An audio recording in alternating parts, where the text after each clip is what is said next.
So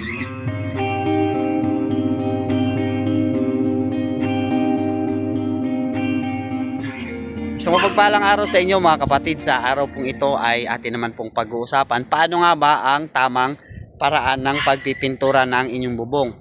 So ano ba yung mga dapat ninyong gawin bago kayo magpintura ng bubong para matagal yung mapakinabangan at tumagal din po ang buhay ng mga yero, no? Para hindi po agad masira, mapapahaba ang lifespan ng inyong mga yero. Pero bago tayo magsimula, introhan muna natin.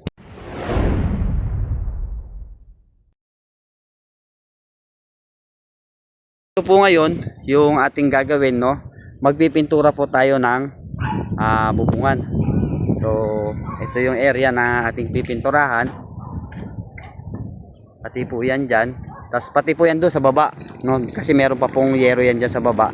So bali yan po ang ating pipinturahan. So malaking bagay po ito. Unang-una magkakaroon kayo ng maintenance para sa inyong yero. Upang sa ganon, mapapatagal ninyo ang lifespan ng inyong bubong. Sa panahon ngayon, mahal na po ang mga yero. Pero kung yan po ay mapapabayaan po ninyo, imbis papakinabangan nyo ng mahabang panahon, no, ay madali po siyang masisira. Kaya dapat nagkakaroon kayo ng maintenance. Isa sa maintenance na dapat ninyong gawin ay magpapintura ng bubong. Pero bago po kayo magpapintura ng bubong, dapat po muna ninyong gawin, no, eto yung mga pinagpakuan.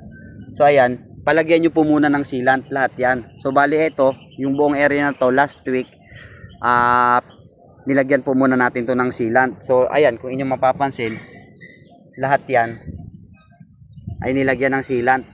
Yung mga pinagpakuan o yung mga lagyan ng tex screw. Ngayon, after nyo po na mapakuan, malagyan ng sealant yung mga pinag-screwan, bago po kayo mag-proceed magpintura, ang gagawin po ninyo, yung buong area ay lilinisan, pupunasan. Hindi na po kasi natin napakita sa video, pero itong area na to pupunasan. Kung kinakailangang walisan, kung sadyang marami talaga yung mga dumi na nandyan sa bubong, no, ay lilinisan. Ngayon, after nyo po na malinisan, halimbawa malinis na po yung buong area, yung mga part na may malalang mga kalawang, ang gagawin ninyo, so ayan, ay pa-primeran ninyo. So ito, ayan o, kung inyong makikita, so ito, pinrimeran po natin siya. Yung mga kinalawang po talaga siya ng gusto, no? So sa magtatanong, Kuya Jude, ano po yung ginamit ninyo dyan na pang primer? Itong kulay gray. Ang ginamit po natin dito na pang primer, yung product po ng Davis. So ito, yan, kung inyong makikita, no, lahat po nung part na may mga kalawang na ay pinrimeran po namin siya ng Davis X-Rust. Ayan, kung inyong makikita dito sa video, no, ay may makikita kayo na kulay gray. So yan po ang ginamit po namin dito na pang primer ay Davis X-Rust. So magsasabi yung iba, Kuya Jude, bakit hindi nyo na lang binuong pinrimer? Nag-primer na din lang naman kayo. So pwede din naman po yun, no? Bubuhin nyo ng primer, no? Pero dahil nga po gusto natin na maging economical, hindi masyadong magastos, pero at the same time parehas lang din po ng result, ang pinrimer lang po natin ay yung may mga kalawang na. Kasi yan po, ito po yung original color po ng yero, matibay po ang mga primer niyan. Yung mga naunang pinrimer dyan, mas matibay po yan compare sa ipapatong nyo na pang primer. Tapos wala naman po siyang mga kalawang, so hindi na po siguro kailangan na primeran ng buo. Pero kung gusto nyo po talaga na primeran ng buo, mas maganda po primeran nyo ng buo. Pero dito sa amin, hindi po to pinrimeran ng buo. So yung may mga kalawang lang po, yun na po ang pinrimeran ng buo. So ngayon na eto na ano na natin na linis na, so po pwede na po tayo mag-proceed sa magpintura. So sa magtatanong, Kuya Jude, ano bang ginamit nyo na pintura, pang pintura ng bubong? So dito sa hardware po kasi na pinuntahan namin, prepared po sana namin gamitin ay yung roof shield ng Davis. Pero dahil hindi nga po available ang roof shield, so eto, ang ginamit po namin ay Boysen. So ayan oh, summer beige ang gamit naming kulay dito. So ayan. So sa mga magtatanong kung magkano ang isang galon ng pangpintura sa bubong. So ito ang halaga nito sa hardware na pinagbilhan namin is 780. So para at least may idea din kayo kung magkano ang inyong magagastos pag kayo nagpapintura ng bubong pagdating sa materyales. So ito ang isang galon 780 ang bili namin. Tapos ang mga roller, yung mga brush, ang roller po natin na ginagamit, yan ano lang po yan, 100 plus. Tapos 80 pesos sa ating brush. So yan lang naman po ang pinaka common na materyales na inyo pong magagamit sa pagpapapintura ng bubong. So malaking bagay po ito, no? Bago po dumating ang tag-ulan, dapat po ang mga yero ay napinturahan na, no? Nalagyan na rin po ng mga tapal, no? Huwag po kayo basta-basta po na magpapapintura ng bubong na hindi po unang-una hindi nalagyan ng mga tapal yung mga butas, yung mga pinag-iskruhan. Kahit sabihin po natin na wala yang tulo, no?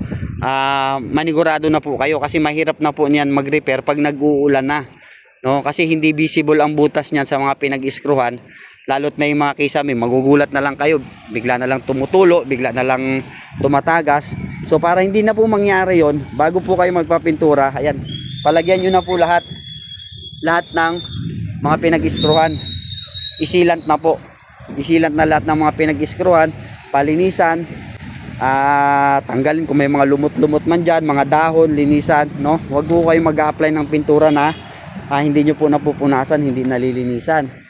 So ang gagawin po ninyo, pagaya po nito, mainit ang panahon.